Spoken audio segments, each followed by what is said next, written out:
Antes de comenzar con el video, te cuento que en Pálpitos entró en vigencia la promoción devolución 0-0 en partidos seleccionados. Si el mismo termina sin goles y tu apuesta es perdedora, te devuelven el importe de tu apuesta o línea en caso de tratarse de una combinada. Para conocer los partidos que están en promo, visita las bases sin condiciones en palpitos.bet.ar y con Pálpitos la diversión está en tus manos. Hola a todos, ¿cómo están? Bienvenidos nuevamente al canal, a esto que denominamos charlas futboleras. Hoy tenemos otro de los tantos lujos que nos venimos dando para charlar. Arquero de selección, figura en River, Rosario Central, una extensa carrera. El señor Roberto Bonano. ¿Cómo estás, Roberto? Un gusto saludarte. Hola, ¿qué tal? ¿Cómo te va? Un gusto para mí también estar contigo. Un placer, Roberto. ¿Cómo te encontramos hoy en día? Hace poquito trabajando en la selección chilena, ¿no? Sí, hasta noviembre del año pasado, del 2023, estuvimos con el cuerpo técnico de Eduardo Berizzo, con quienes venimos trabajando desde hace más de 11 años juntos en la selección de Chile. Y ahora, bueno, esperando un nuevo desafío laboral, siempre y cuando Eduardo considere que quiera mantener su cuerpo técnico y aceptar algún nuevo destino para que podamos seguir trabajando juntos. Roberto, ¿te encontrás por Rosario ahora en este momento, en tu ciudad? Sí, me encuentro en Rosario, aprovechando para visitar familia, haciendo unos trámites y en breve ya me vuelvo para España, donde estoy residiendo junto al resto de mi familia. Bueno, ahí en Rosario dejaste tu marca en Rosario Central, ¿no? ¿Cómo fueron esos comienzos en el canalla? Bueno, lograste un título internacional muy importante para el club también. Sí, bueno, yo soy oriundo de la ciudad de Rosario. Comencé jugando en un club de barrio que se llama Juan 23 desde los 5 años. Hice todo el proceso de divisiones inferiores hasta llegar a la primera división del club. Había que buscar un destino y bueno, tenía la posibilidad de ir tanto a Newell's como a Rosario Central porque ambos clubes me habían propuesto para integrar sus divisiones menores. Tenía 16 años en aquel momento.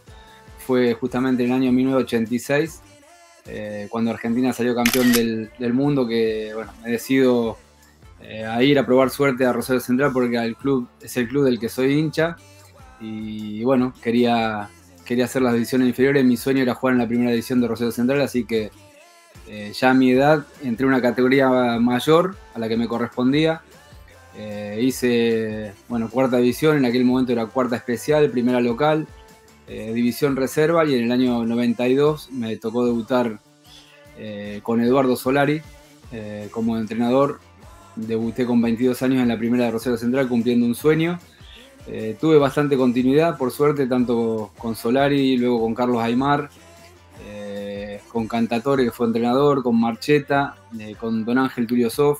Con todo ello tuve la oportunidad de jugar, de ser titular, y en el año 95 fue mi último año en Rosario Central, donde tuve la suerte de conquistar la Copa Conmebol junto con otros compañeros, cumpliendo el doble sueño de llegar a la primera división del equipo del que uno es hincha y poder salir campeón de un torneo internacional que en aquel momento para nosotros era muy importante porque era como una vidriera para muchos jóvenes. La mayoría del equipo nos habíamos formado en divisiones inferiores, éramos amigos que habíamos crecido juntos, con el agregado de algunos veteranos como el Polilla da Silva, como Palma, jugadores súper importantes que supieron comandarnos y brindar su experiencia para los más jóvenes. Lo curioso de este campeonato, ¿no? Del torneo este que hablamos de la Conmebol, la final, esa famosa final, ¿no? ¿Cómo se da, de la manera en que se da, teniendo que remontar un resultado que pareciera irreversible, pero no fue así?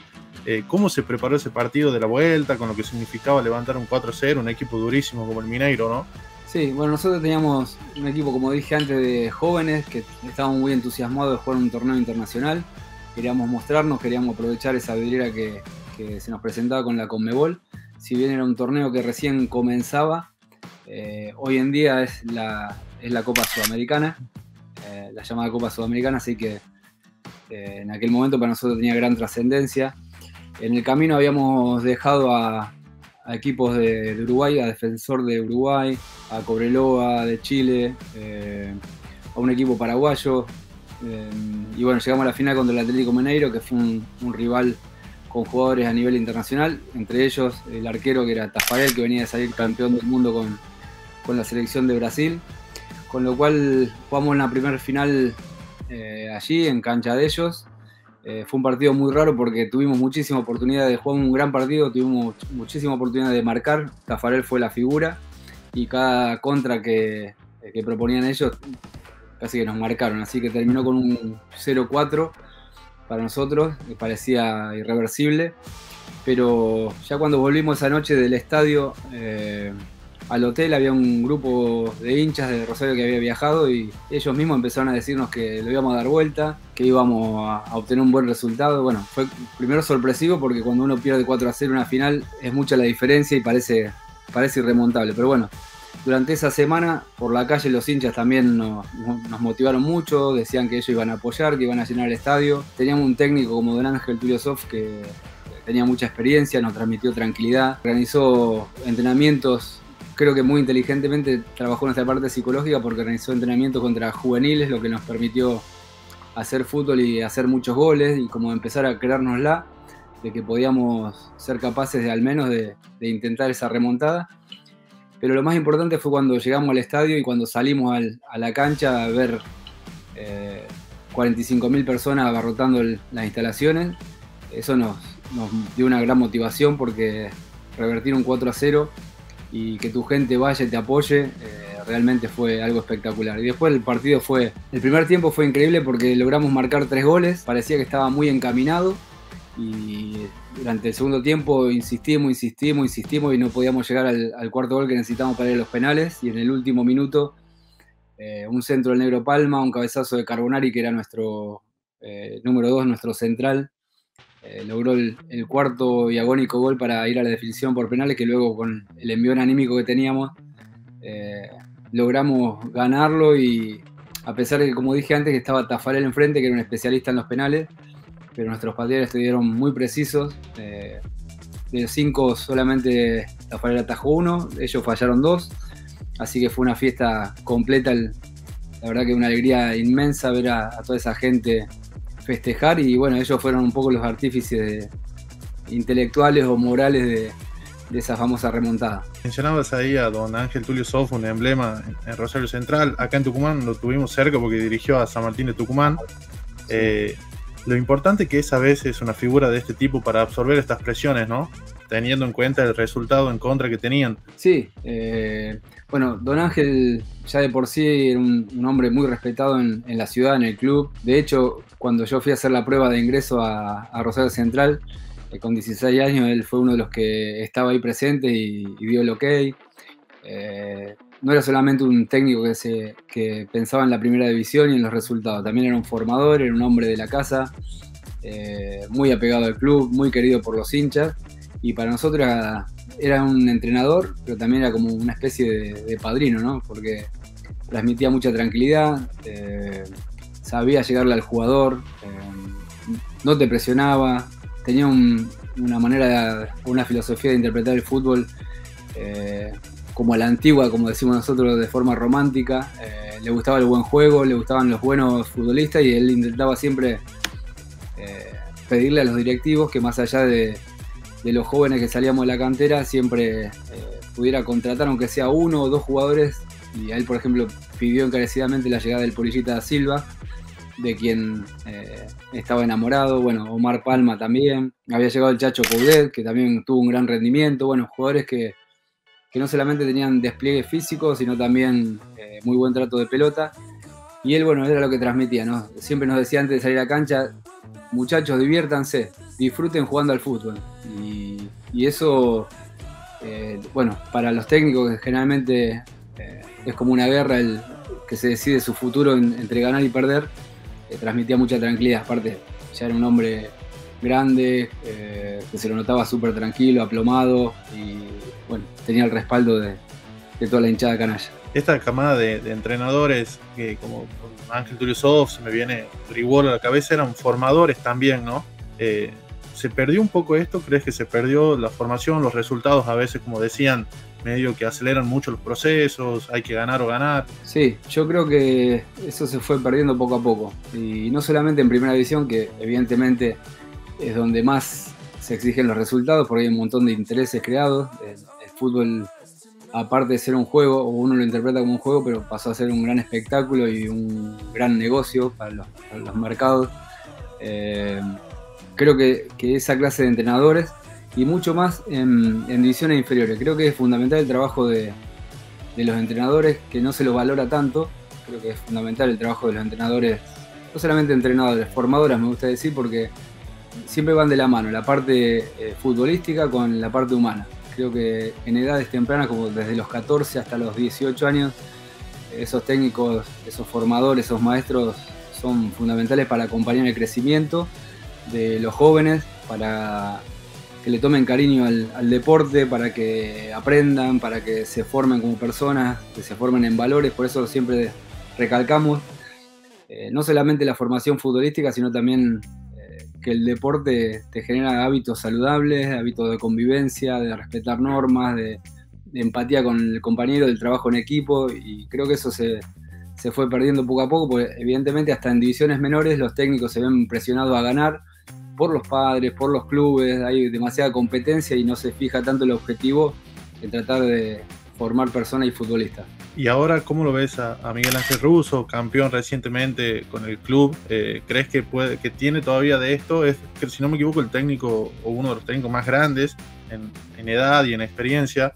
¿Ves algo de esa época ahora con Miguel? Sí, sí lo veo, quizá no tanto en cuanto a la formación en las categorías menores, sí en el primer equipo, que es una persona queridísima, se metió en el corazón de los canallas, porque ha logrado cosas muy importantes, más allá de este título. Él tiene otras etapas anteriores en el club con muchísimo éxito, así que tiene el respaldo de toda la gente, es muy respetado por los jugadores, es una persona que tiene un manejo de vestuario y de grupo súper importante. También se ha sabido rodear en su cuerpo técnico con chicos que han sido compañeros míos, como el caso de Claudio Úbeda, como director deportivo está el Colorado Lusenhoff, bueno, gente que conoce, que también es respetada, y creo que todo eso ayuda, ¿no? Y bueno, los resultados evidentemente lo avalan, pero creo que su saber estar, llevar a los grupos adelante, la tranquilidad que transmite, eso es fundamental.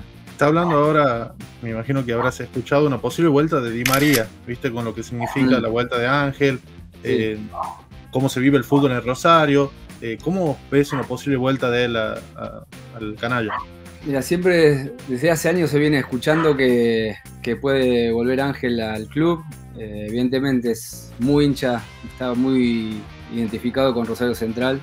Él, su familia, es muy querido por la gente. Es un anhelo, es un sueño de todos los canallas. Yo lo veo muy difícil porque cuando a uno le toca tener una carrera tan exitosa en el exterior y a eso sumarle las circunstancias que se dan a nivel social, los acontecimientos que han pasado en la ciudad en los últimos tiempos de inseguridad, con amenazas, yo lo veo difícil. Yo creo que habría que dividirlo desde la parte deportiva y desde el afecto y el cariño. Estoy convencido que Angelito querría volver al club. Desde una parte humana, familiar, está complicado por ese lado, pero bueno, hay no sé, Central siempre es un lugar atractivo para los que hemos surgido de las inferiores, y siempre todos pensamos los que nos formamos en el club que volver y cerrar nuestra carrera en Rosario Central es como el broche para cerrar nuestro paso como futbolista. Hablábamos ahí, bueno, de Rosario Central, de lo que te tocó ganar, un equipo muy grande, pero de ahí pasás a River, un equipo muy grande a nivel mundial. Se dicen que los arcos de Boca y River siempre son un poquito más grandes que los otros, por lo que significa atajar en esos clubes. ¿Lo sentiste así? ¿Cómo te manejaste con eso? Sí, primero fue un poco sorpresivo mi llegada a River, porque había ganado con Rosario Central la Copa Conmebol. En ese momento estábamos disputándonos un poco el puesto el Pato Mondancieri, que también venía surgiendo, había jugado algunos partidos en primera por unas lesiones que yo había tenido. Estaba el Rifle Castellano, que también venía empujando. Bueno, muchos arqueros casi de la misma edad, en un mismo puesto, peleando por un mismo puesto. Entonces, bueno, surgió la posibilidad de River. Al club le vino muy bien, a mí también. Me tocó llegar en un momento donde Ramón Díaz hacía muy poquito que había asumido como director técnico. Estaba muy discutido, los resultados por ahí no se le daban tanto, pero en mi llegada se logra la Libertadores y eso como que aflojó todo el clima de tensión que había, de nervios, y empezó una etapa buenísima que yo disfruté mucho. Pasé 5 años en el club Primero como suplente del Mono Burgos, peleándole el puesto, después jugando, alternando. Creo que a los dos nos hizo muy bien y al equipo en general le hizo muy bien esta disputa por el puesto entre el Mono y Mía, porque nos exigía, nos hacía poner al 100% para tratar de ganarnos el lugar. Y después, bueno, yo siempre digo que estoy encantado de esos 5 años en River porque me tocó compartir vestuario con jugadores que yo los veía desde chiquito jugar, como Enzo Francescoli, bueno, el Burrito Ortega, que había debutado súper joven.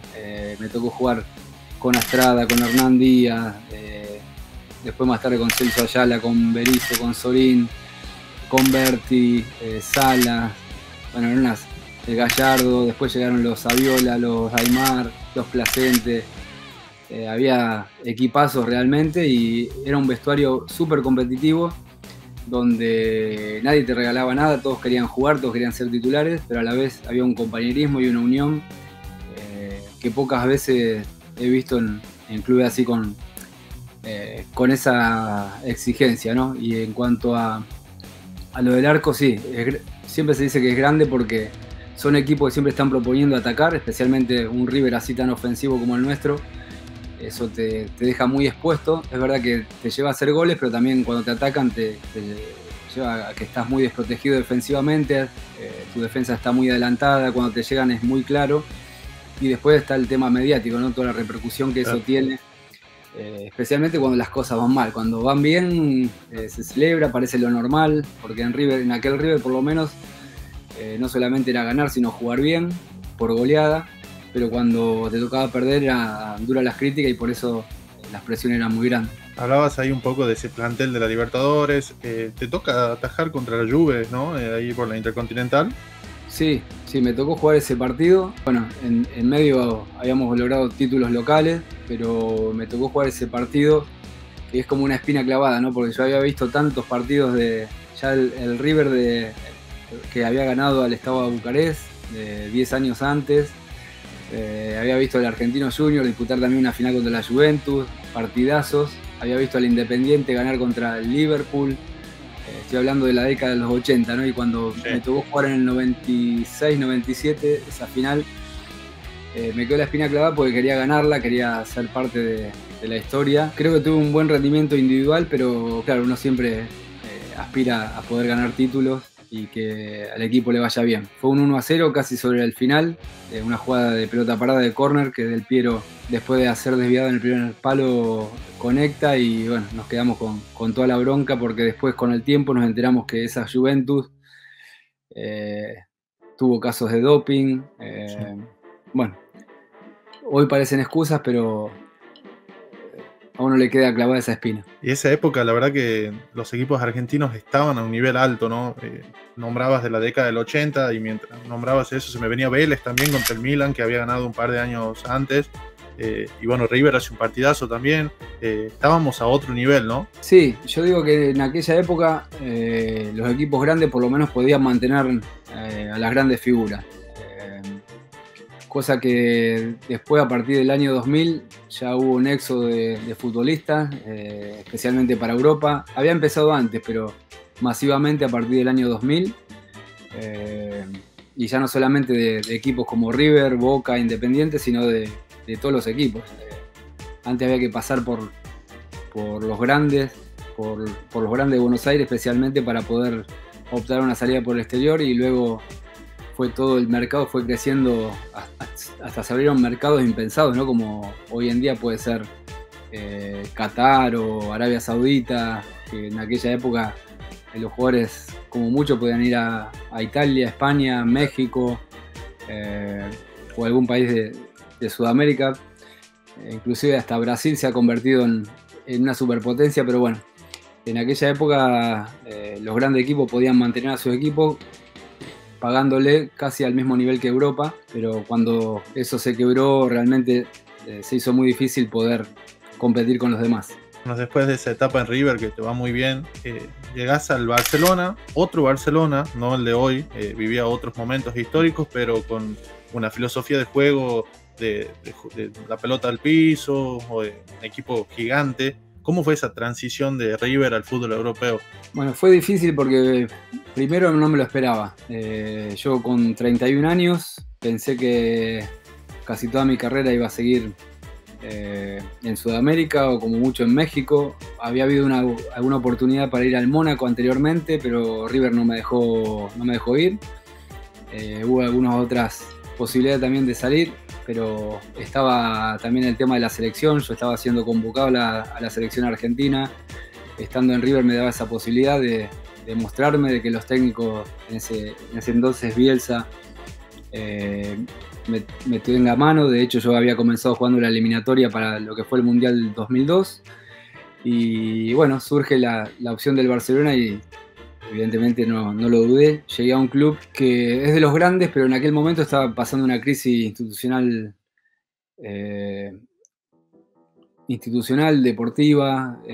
Se habían ido muchos futbolistas importantes, como el caso de Guardiola, como el caso de Figo, que se había ido al Real Madrid. El Madrid tenía un super equipo que ganaba todo y el Barça estaba como ahí sufriendo mucho. Así que el fantasma de Zubizarreta por ahí, ¿no? Me imagino en tu puesto. Sí, se había ido Zubizarreta un par de años antes y costó mucho, pasaron muchos arqueros para tratar de reemplazarlo y se hacía muy difícil. Creo que todos hemos sufrido esas comparaciones con Zubi, que Zubizarreta había tenido la etapa de Johan Cruyff, que fue la famosa etapa del Dream Team, con Guardiola, con un montón de jugadores que hicieron un fútbol muy vistoso, de presionar en campo rival, de tener siempre la pelota, un poco los antecesores del famoso equipo de Guardiola también, ¿no?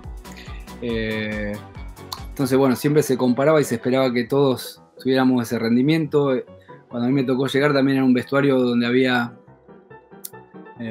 muchos holandeses, llegábamos algunos sudamericanos, estaba Rivaldo que ya estaba con problemas con la directiva. Era un poco una etapa un poco difícil, conflictiva en el club, y creo que eso se termina pagando después en la cancha. Se habla, hace unos años se instaló un poco el debate, si no me equivoco, Germán Lux había comentado esto de la diferencia de los delanteros en el fútbol europeo cuando venís al fútbol argentino, el remate. ¿Esto lo notaste? ¿Te enfrentaste a delanteros extraordinarios, no?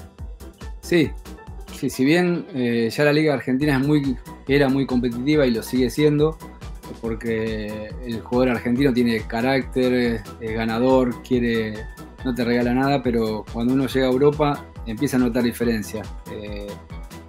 Mucho más en ligas como la española, por lo menos, donde hay muchísima calidad, van los mejores jugadores del mundo y te enfrentas contra delanteros que, como decíamos en Argentina, a lo mejor muchos te pateaban al bulto o no tenían tantas variantes como para definir, y en Europa te encontrabas con los mejores jugadores de todas las selecciones.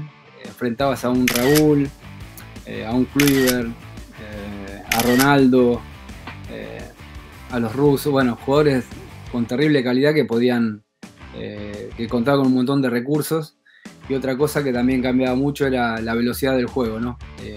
Y más en ese Barcelona, por ejemplo, que también se arriesgaba porque ese Barça intentaba presionar en campo rival, había mucho espacio a espaldas, el arquero tenía que jugar como líbero, jugaban mucho para atrás como si fuese un jugador de campo, lo cual te exigía tener mucho dominio de pelota, ser preciso, cosa que en Sudamérica no estábamos todavía acostumbrados, y estoy hablando del principio del año 2000. Inclusive hasta los métodos de entrenamiento eran distintos. Yo en Argentina no había tenido entrenador específico de arqueros, y ahí sí tenía, en el Barcelona por ejemplo empecé a tener un entrenador que trabajaba cada día, y eso se nota, ¿no? Técnicamente, y más cuando ya sos grande, que tenés 31 años. Yo cuando me comparaba a lo mejor con un Víctor Valdés que empezó a subir, yo lo vi crecer, ella venía con unas condiciones técnicas espectaculares. Me hubiese encantado poder tener el tipo de entrenamiento que habían tenido ellos, pero uno trataba de aplicar su experiencia y de hacer lo mejor posible como para equiparar. Hoy en día es común ya en los arqueros que jueguen como comentabas, de líbero. lograste incorporar muchos conceptos, me imagino, lo tuviste a Van Gaal, que pregonaba mucho esto, ¿no? La salida con el arquero, el manejo de pelota de los arqueros. Sí, porque, bueno, el fútbol holandés en general, pero en especial el Ajax, era uno de los propulsores de este tipo de juego, ¿no? Ellos habían tenido anteriormente, en la década de los 80, a Mens, un arquero que juega muy bien con los pies, después lo tuvieron a Van der Sar, y bueno, un poco la escuela de la filosofía holandesa era esa, ¿no? Del juego total, de que el arquero no sea solamente alguien que está parado bajo los palos, sino que también juegue como líbero, que tenga el dominio de juego con los pies como si fuese un jugador de campo más. Bueno, todo eso uno lo va incorporando, y bueno, los cambios de reglas, los cambios tácticos, las exigencias, que creo que el puesto de arquero es el que más ha evolucionado en los últimos tiempos, por todas estas cuestiones que yo menciono, y evidentemente uno no va quizá tan rápido como los cambios que te va exigiendo, ¿no?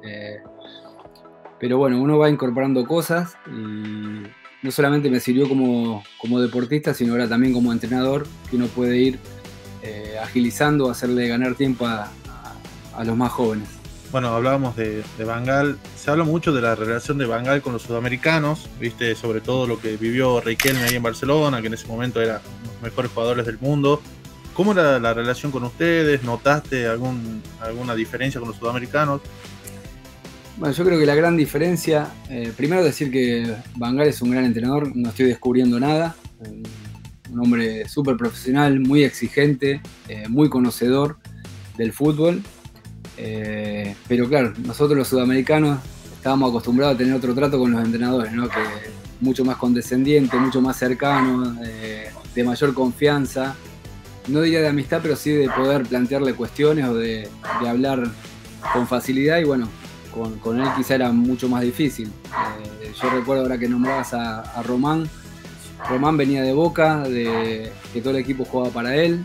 Román hacía lo que quería dentro de la cancha porque era realmente donde rendía, y bueno, cuando llegó al Barcelona se encontró con un Van Gaal que le pedía que juegue pegado a la línea, como un volante que marque a su lateral, que tenga ida y vuelta, y bueno, Román evidentemente esa función no se sentía cómodo, pensaba que no podía rendir, y bueno, los roces eran lógicos.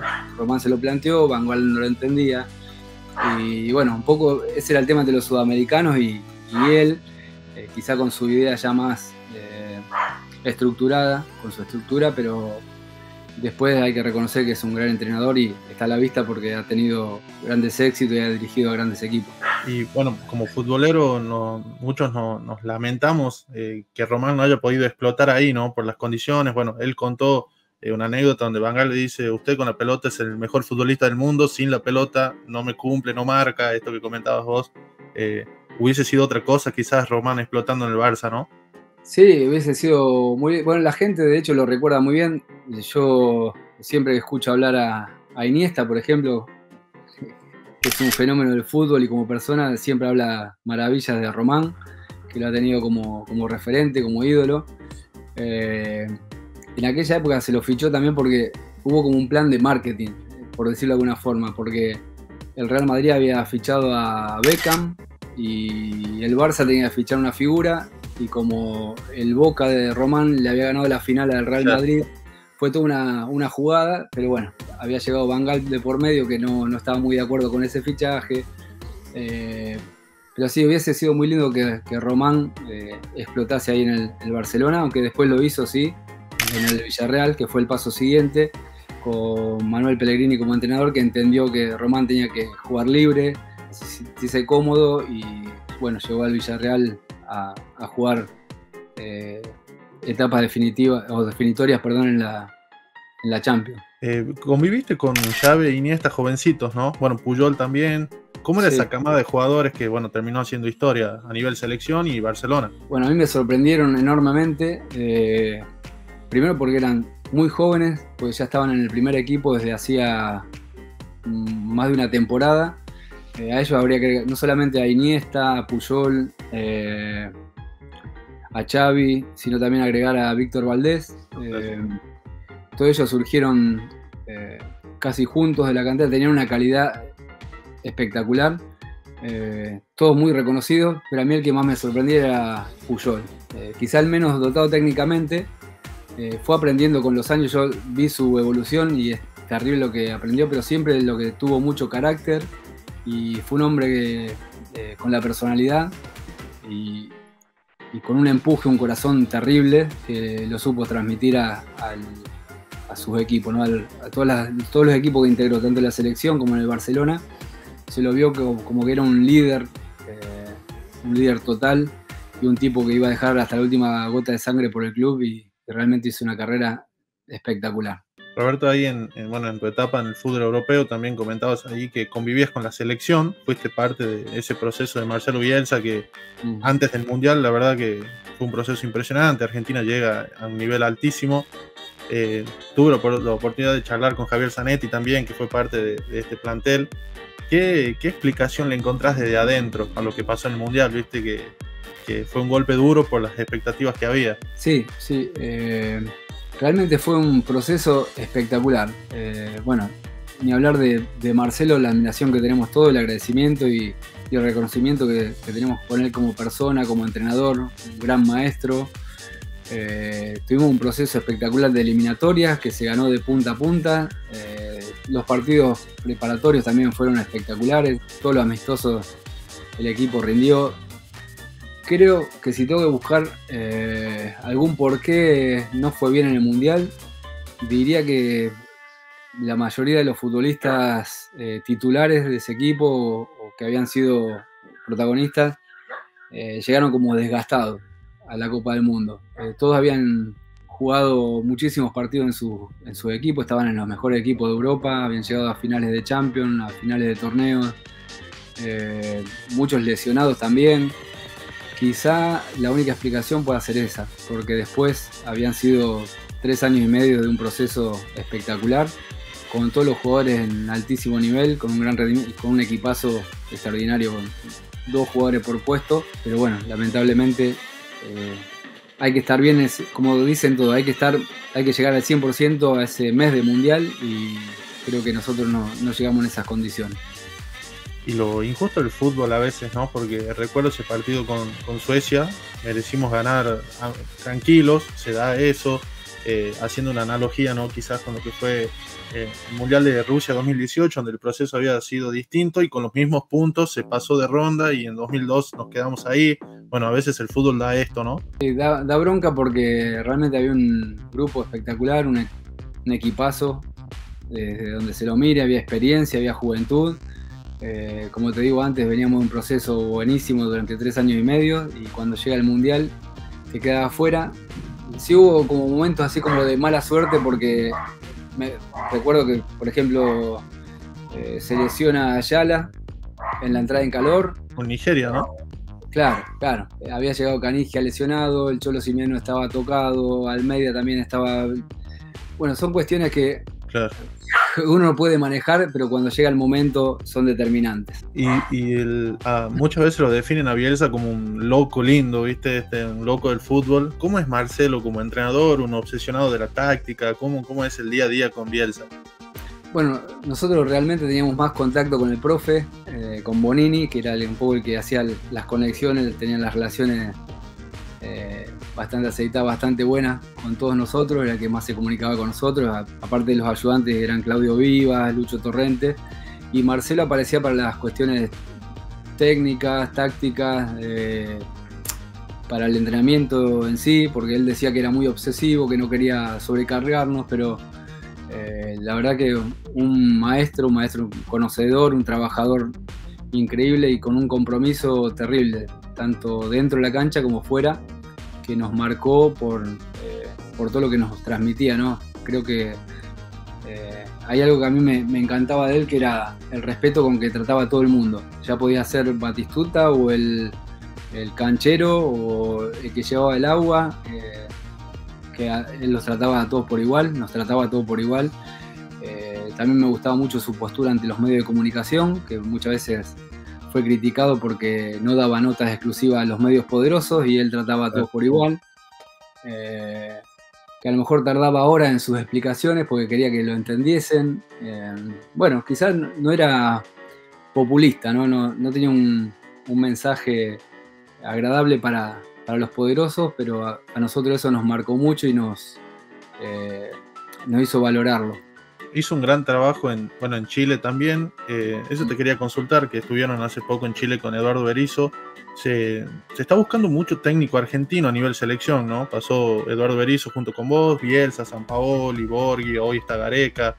¿Qué encuentra el fútbol chileno en nosotros? Bueno, no solamente el fútbol chileno. Yo creo que a nivel sudamericano también, porque si ves casi todas las selecciones en Uruguay, en Perú hasta hace poquito, ahora en Venezuela.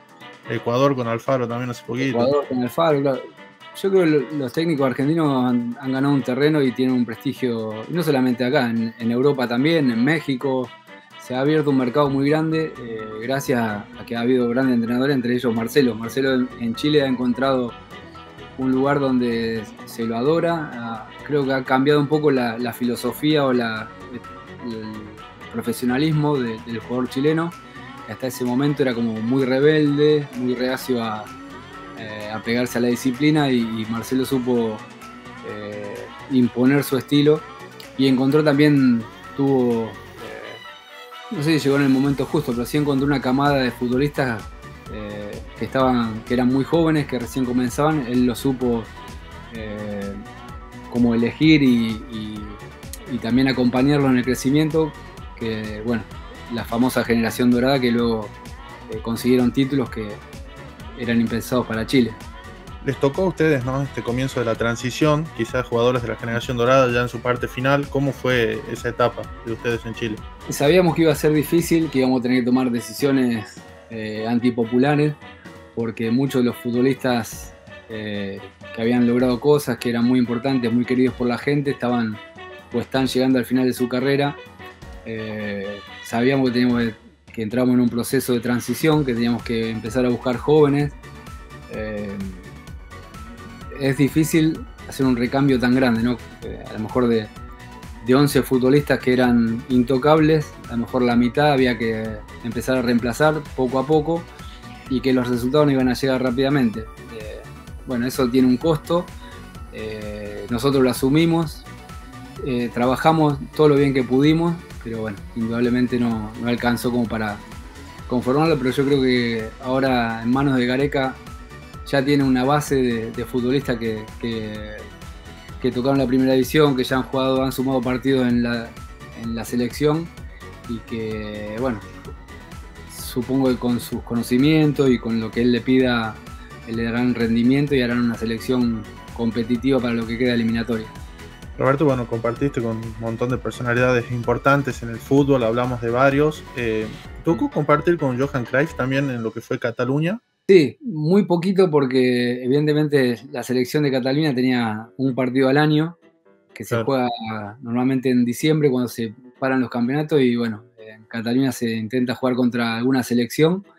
A mí me tocó algo muy especial, porque justo Cataluña jugó contra la Argentina de Diego, de Maradona, que la dirigía Diego, y bueno, en ese partido Diego estaba suspendido, no pudo entrar a la cancha, pero fue lindo y fue raro también para mí integrar el cuerpo técnico de Cataluña con Johan, con quien estuvimos 2 días nada más, uno de entrenamientos, después concentrados, y claro, yo estaba como embobado porque una persona súper inteligente, muy agradable. Todo el tiempo estábamos preguntándole cosas, así que estábamos sentados a la mesa mirándolo así como si fuésemos nenitos embobados con Papá Noel, escuchándolo contar su filosofía futbolística, algunas anécdotas, pero realmente fue una muy linda experiencia. Fue muy cortita y fue muy linda. Una persona que me ha marcado y que ha marcado mucho al Barcelona. Creo que es muy querido ahí porque cambió un poco la filosofía de juego, la identidad de lo que es un club. Bueno, Roberto, para no robarte mucho más tiempo y agradeciéndote esta hermosa charla futbolera como la definimos, te quería preguntar sobre, justo me venía acordando la anécdota del penal que le convertís a Chilavert, el famoso, le pegó con el diario, como te dijo. ¿Fue una especie de venganza o te animaste a patear el penal? Porque se dijo que te lo había gritado él a vos en la cara, ¿viste? Sí, bueno, venía un poco con historia el tema porque Chile venía haciendo muchos goles. se venía una Argentina-Paraguay. Antes de ese partido entre River y Vélez, que fue por Sudamericana, a las pocas semanas venía una Argentina-Paraguay por eliminatoria, y como él bien sabía, era crear un clima así medio pesado de declaraciones, de ataques. Ya me la veía venir, entonces yo hacía meses que venía practicando penales por mi cuenta, por las dudas. Evidentemente jamás se me cruzó por la cabeza que iba a patear un penal teniendo a Juan Pablo Ángel, a Aymar, a Saviola, a Orteguita, todos ellos en el equipo, ¿no? Pero bueno, en esa semana Chilaver empezó a declarar mucho más agresivo contra mi persona, diciendo que yo no tenía nivel para jugar en River, no tenía nivel para jugar en la selección, que era un arquero del montón, que como Chilaver no había, que evidentemente Chila fue un grande, fue un monstruo. Y bueno, durante el partido se da que hay penal para Vélez, lo patea él, lo hace, me lo grita muy cerca y se me vino juntando toda la bronca de las semanas de las declaraciones, de ese gol que me lo grita cerca. Y bueno, casualmente en el mismo partido se da un penal para nosotros y fue como que se me puso en blanco la cabeza y salí corriendo para el área contraria. Después vi en las imágenes de la tele que Tolo Gallego, que era el técnico, pedía por favor que no lo patease, pero cuando llego al área rival, Juan Pablo Ángel, que era el encargado de patearlo, me da la pelota como autorizándome y bueno, fue como todo rodado, digamos, no hubo complicaciones, así que estaba decidido a patearlo. Chila dice que no fue bien pateado, pero yo digo que penal pateado y que es gol, claro. Está bien pateado, y él se fue para el otro lado, como que lo engañé, no sé si le pegué tan mal, pero lo engañé. Pero para mí fue una linda satisfacción. Ni pensé casi con una revancha personal. Claro. Ahí fui un poco egoísta, y con razón después del partido Gallego me dijo: te felicito porque tuviste el coraje de ir a patearlo, pero si lo errabas también te iban a destrozar, y iba a ser responsabilidad mía, pero no pensé en todo eso, sino que fue como una revancha personal y por suerte salió bien. Y ahí te diste el gusto. El equipo ganó 2-1, o sea que sumado que el equipo ganamos 2-1, que creo que era el primer partido de la Sudamericana, así que arrancamos bien. Y de ahí nunca más un penal, no pediste otro. No, nunca más, no se dio otra vez. Me hubiese gustado, pero no se dio. Mejor que lo sigan pateando los que sabían. Bueno, Roberto, te agradezco muchísimo el tiempo, espero que te hayas sentido cómodo, fue un gusto en lo personal charlar con vos y bueno, un mensajito para la gente que nos pueda ver y escuchar en esta charla.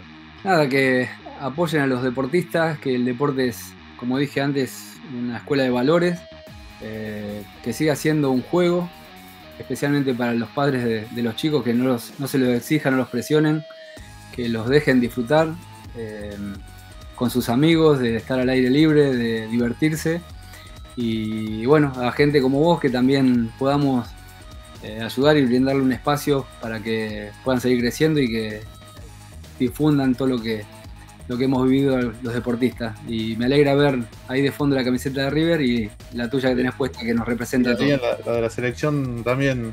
También la de arquero ahí. Así que agradecido y bueno, desearte mucho éxito. Fue un gusto hablar con vos. Muchas gracias, Roberto, un abrazo muy grande. Un abrazo.